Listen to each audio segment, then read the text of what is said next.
Good morning. This is Father Stephen Kelly from St. John's Church in Detroit. We're continuing our series of daily morning meditations, where we generally look at one or another of the lessons that are assigned for morning or evening prayer, what is known as the daily office lectionary. Today, for Wednesday, let's take a look at the lesson that's assigned for morning prayer from the book Genesis. We've been not really doing too many meditations on this particular set of readings, but we're near the end of the story of Joseph. Remember, Joseph was one of the 12 children of Jacob, also now renamed Israel. When we say the 12 tribes of Israel, they are the descendants of Jacob's 12 sons. So Joseph, of course, was sold into slavery by his brothers because they were jealous of him. He was in Egypt, becomes a great master. He's the Pharaoh's right-hand man. And because of that, what they intended for evil, God used for good, and ultimately would be the way that which the Hebrew people would be saved during a famine, because Egypt had the food grain by inspiration, by dreams that Joseph interpreted. And so now we've gotten to the end. They've been reunited, and here is Jacob with his son Joseph near the end of Jacob's life, who he's referred to, of course, at this point as Israel. Genesis 47, beginning at verse 29. And the time drew nigh that Israel must die.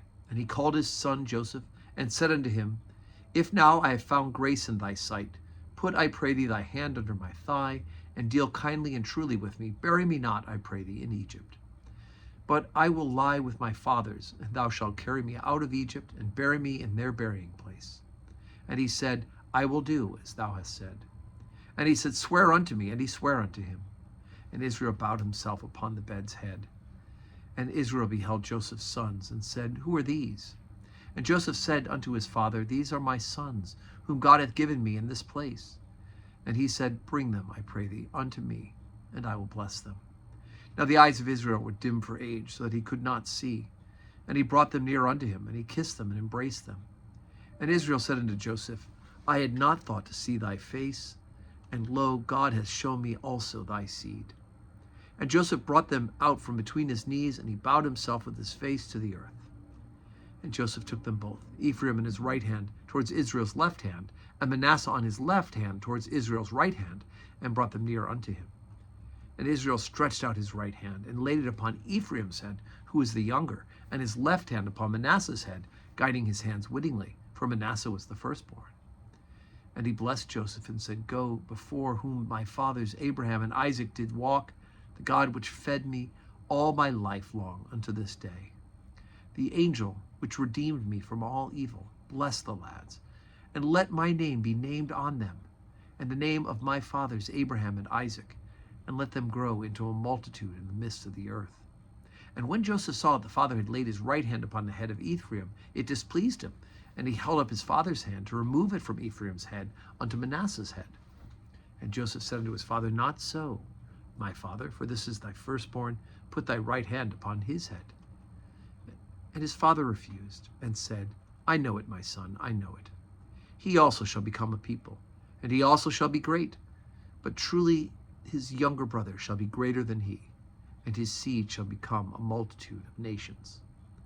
And he blessed them that day, saying, In thee shall Israel bless, saying, God make thee as Ephraim and as Manasseh. And he said Ephraim before Manasseh. Okay, so hopefully your memory cards are starting to go off in your head, and you're going, wait a second. Didn't Jacob have something to do with the blessings that were changed? Right? Do you remember that? When Isaac was going to give the blessing, they actually tricked Isaac out of the blessing and gave it to Jacob rather than Esau, right? So here we had the switch once again of Manasseh and Ephraim. So anyway, so you do have this kind of switcheroo going on, but it's intentional. Israel knew by inspiration that Ephraim would be the one who would be the greater of the two, and therefore imparted the blessing on them as well.